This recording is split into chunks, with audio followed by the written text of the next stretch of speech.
বলতে গেলে আমরা তো স্ক্রিনের হিরো, বাস্তবের হিরো আসলে আমার মতে যারা আমাদের দেশকে প্রোটেক্ট করেন, কমিউনিটি মেনটেন করার প্রবণতাটা খুব কমে গেছে। ক্যারেক্টার আর্টিস্ট যারা, তাদের কারণে আসলে আমরা যারা হয়তো হিরো হিরোইন করি আমাদেরকে খুব সুন্দর লাগে। ইন্ডিয়ায় থাকতে নাট্যশাস্ত্র করেছি, মহাভারত করেছি।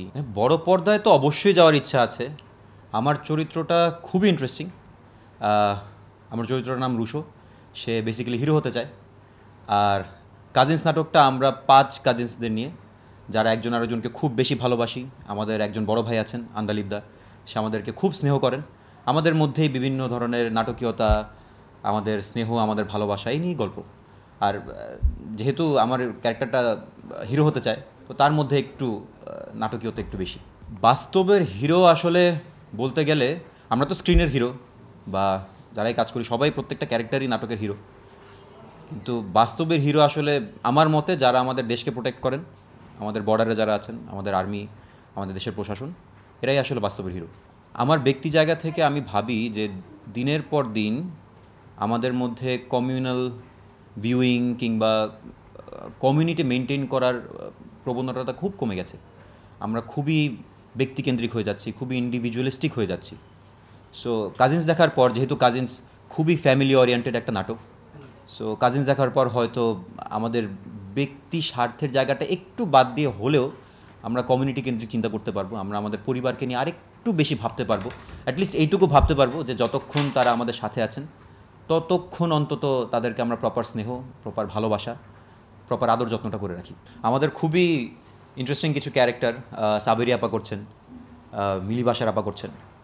সো তারা আসলে, এবং সবচেয়ে মজার বিষয় আমাদের নাটকগুলোতে, তো আমার নাটকগুলো তো ম্যাক্সিমাম হিরো হিরোইন কেন্দ্রিক হয়, কিন্তু আমাদের যারা এই ধরনের ক্যারেক্টার করেন, বাবা মা কিংবা আরও কিছু ক্যারেক্টার আর্টিস্ট যারা, তাদের কারণে আসলে আমরা যারা হয়তো হিরো হিরোইন করি আমাদেরকে খুব সুন্দর লাগে।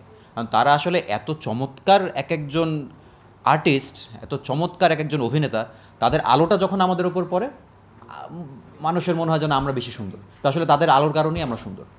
প্রথম দিনই আমরা যখন সেটে আসি, একসঙ্গে হই, দু একজনকে হয়তো আমি আগে থেকে চিনি, কিন্তু প্রথম দিন থেকেই না সবাই কেমন পরিবারের মতো হয়ে গেছে, সবাই বন্ধু হয়ে গেছে। আমরা নাটকের বাইরেও মাঝে মধ্যে আড্ডা দিই, ফোনে কথা বলি। কেউ একজন হয়তো দেখা গেছে আমরা যারা 4-5 জন, হয়তো আমার ডেট আছে, আরেকজনের ডেট নাই, তখন অনেক সময় দেখা গেছে যে আমরা একজন আরেকজনকে ফোন করি, ভিডিও কলে বলি যে আমরা তোমাকে মিস করছি। সো খুবই ভালোবাসা এবং খুবই স্নেহের সম্পর্ক তৈরি হয়েছে আমাদের মাঝে। আমি যদি আমার মঞ্চ জীবন থেকে বলি তাহলে হ্যামলেট থেকে শুরু করে হ্যামিলিয়ন করেছি, ইন্ডিয়ায় থাকতে নাট্যশাস্ত্র করেছি, মহাভারত করেছি। বাংলাদেশে আসার পর যখন বাতিঘরের সঙ্গে আবার যুক্ত হলাম তখন ভগবান পালিয়ে গেছে করেছি, মাঙ্কি ট্রায়াল করেছি, অরুণাজাল করেছি। আর স্ক্রিনে যদি বলি তাহলে স্মৃতির আলপনা আঁকি করেছি, জবা করেছি, পালকির সঙ্গে সংযুক্ত ছিলাম। অ্যান্ড আমি সবসময় বলি যে আমার পরবর্তী প্রোডাকশন কিংবা পরবর্তী নাটকটা, ওটাই আমার কাছে সবচেয়ে মূল্যবান। সো এখন আমি কাজিন্স করছি, সো কাজিন্স আমার কাছে এখন সবচেয়ে বেশি মূল্যবান। বড় পর্দায় তো অবশ্যই যাওয়ার ইচ্ছা আছে। আমি বা আমার আশেপাশের মানুষগুলো আমাকে খুব, আই এম ভেরি লাকি যে আমি খুব কোয়ালিটিপূর্ণ সিনেমা দেখে এই নাটক কিংবা সিনেমার জগতে এসেছি। সো আমার যারা ইন্সপিরেশন, তাদের দেখেই আসলে বড় পর্দায় যাওয়ার শখ না, আসলে একটা স্বপ্ন। খুব ইন্টারেস্টিং, যেহেতু আপনি জিজ্ঞেস করলেন, আমার নানির খুব ইচ্ছা ছিল যে সে আমাকে খুব বড় পর্দায় দেখবেন। হয়তো আমার নানি এখন আর নাই, তো আমি চাই যেন পৃথিবীর সবচেয়ে বড় পর্দায় আমাকে দেখানো হোক, আর আমার নানি যেন আমাকে দেখেন। আমার মতে হিরো হতে হলে কি কি গুণাবলী দিয়ে হয় না, পুরো একটা প্যাকেজ হতে হয়। তার মধ্যে অভিনয়টাও থাকতে হবে, তার মধ্যে নায়কোচিত ব্যাপারটাও থাকতে হবে, তার চলন বলনে সাবলীলতা থাকতে হবে, এবং তার মাথা থেকে পায়ের নখ অবধি নান্দনিকতা থাকতে হবে।